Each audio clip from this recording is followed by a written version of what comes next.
pleasant to be virtuous all one's life.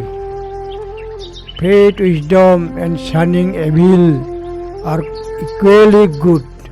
Dhammapad 333. Pursuit of virtue until old age and decay is a blessing.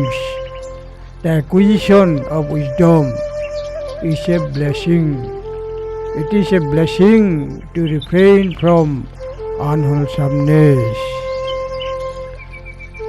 Blessed is virtue till life's end, and blessed the faith standing firm.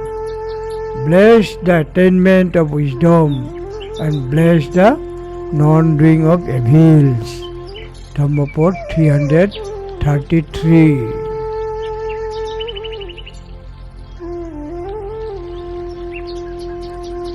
Sukhong jabo jora silong sukha Shraddha patithita Sukho punnayo patilabho Papanong Koronong Sukhong.